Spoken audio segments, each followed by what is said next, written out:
Diyan na ta sa KineMaster nga app. Inyo rang pinduton ang plus sign sa tunga. Dayon 16:9. Dayon video. Kini.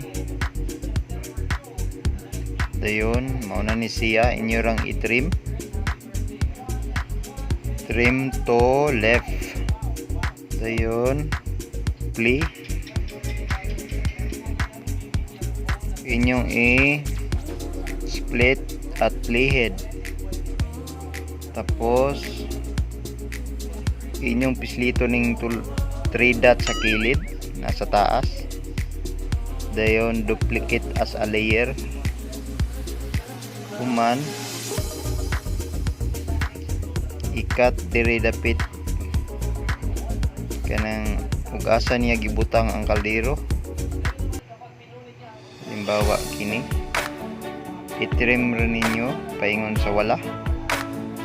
Dayong i-drag ang video pareha ana. So inyong pislito ning split screen, tapos iabot ninyo diri dapit. Dayon check.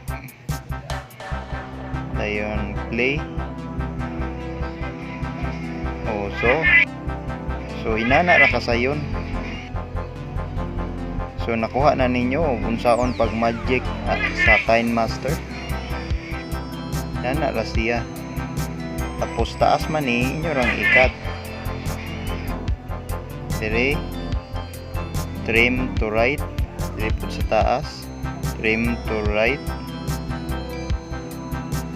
Na siya. Dayon inyo nang i-export.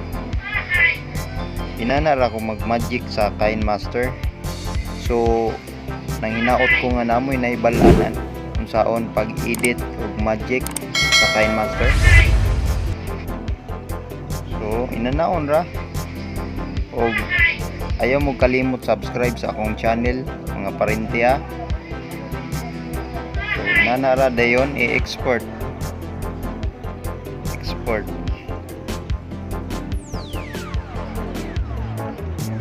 Dayon play video.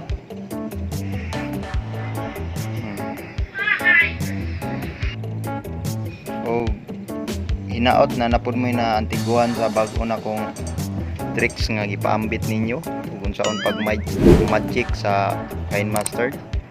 O daghang salamat sa paglantaw. Don't forget to subscribe my channel, Syong Vlog. Bye bye.